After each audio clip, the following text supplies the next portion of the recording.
ഇത് മഞ്ഞപ്ര മാസ് മോട്ടോഴ്സിനായിരുന്നു നമ്മുടെ Honda Activa വണ്ടി നമ്മളത് വർക്കിന് കയറ്റിയിട്ടുണ്ട്. എൻ്റെ കംപ്ലയിൻറ്റ് പറഞ്ഞാൽ കിക്കർ ടൈറ്റ്, കിക്കർ ജാമായിട്ടും അതുപോലെ സ്റ്റാർട്ട് ചെയ്യുമ്പോൾ വണ്ടിയോ ഓട്ടോമാറ്റിക് ഓഫായി പോവുക, റണ്ണിങ്ങിലോ കൈ കുറയ്ക്കുമ്പോൾ ഓഫായി പോവുക എന്ന കംപ്ലയിൻറ്റ്, അതുപോലെ ഹോണിൻ്റെ ഒരു കംപ്ലയിൻറ്റ്, ഇതൊക്കെയാണ് കംപ്ലയിൻറ്റ് പറയുന്നത്.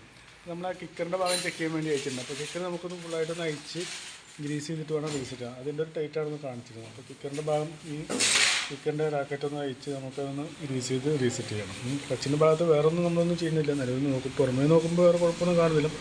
അത്യാവശ്യം പൊടിയൊക്കെ ഉണ്ട്, അതൊക്കെ നമുക്ക് എയർ അടിച്ച് ക്ലീൻ ചെയ്യാം.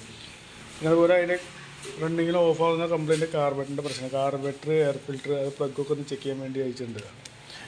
എയർ ഫിൽറ്റർ ഉണ്ടോ? എയർ ഫിൽറ്ററൊക്കെ ഫുള്ളായിട്ട് ബ്ലോക്കായി കിടക്കണം. എയർ ഫിൽറ്റർ ഫുള്ളായിട്ട് ബ്ലോക്കാണത്. അപ്പോൾ എയർ ഫിൽറ്റർ നമുക്ക് മാറ്റണം. അതുപോലെ എയർ ഫിൽറ്റർ മാറ്റണം കൂടുതൽ പ്ലഗ് ഒന്ന് ചെക്ക് ചെയ്യാൻ വേണ്ടി വെച്ചാൽ പ്ലഗിൻ്റെ ഈ പോയിൻ്റൊക്കെ ഫുള്ളായിട്ട് തേയ്മാനം വന്നിട്ട് നല്ല രീതിയിൽ ഗ്യാപ്പ് വന്നിരിക്കുകയാണ്. അപ്പോൾ എയർ ഫിൽറ്ററും പ്ലഗും മാറ്റണം. അതുപോലെ തന്നെ നമ്മൾ കാർബറേറ്ററിൻ്റെ ഭാഗം നോക്കുമ്പോൾ കാർബറേറ്റർ അതിന് ഈ സ്ലോ ജെറ്റ് ഫുള്ളായിട്ട് ബ്ലോക്കായി കിടക്കുകയാണ്. ഇതൊക്കെയാണ് കംപ്ലയിൻറ്റിൻ്റെ കാരണം. അപ്പോൾ ഈ സ്ലോ ജെറ്റ് മാറ്റിയിട്ട് ഈ കാർബറേറ്റർ ഫുള്ളായിട്ട് ക്ലീനർ വെച്ച് ക്ലീൻ ചെയ്തിട്ട് വേണം നമുക്ക് റീസെറ്റ് ചെയ്യാം. എയർ ഫിൽറ്ററും പ്ലഗും മാറ്റും. അതുപോലെ ബാറ്ററി ഇരിക്കുന്നത് പുതിയ ബാറ്ററി തന്നെയുണ്ട്. 2025 മോഡൽ ബാറ്ററിന് പുതിയ ബാറ്ററിയാണ് ഇരിക്കുന്നത്. അതുപോലെ തന്നെ അതിൻ്റെ ഹോണിൻ്റെ കംപ്ലയിൻറ്റ് കാണിച്ചാൽ ഈ ഒരു ക്ലിപ്പ് ലൂസായി കിടക്കുന്നത്. അപ്പോൾ അതിൻ്റെ കംപ്ലയിൻ്റാണ് ഹോൺ അടിക്കാത്ത കംപ്ലയിൻറ്റ് കാണിച്ചാണ്.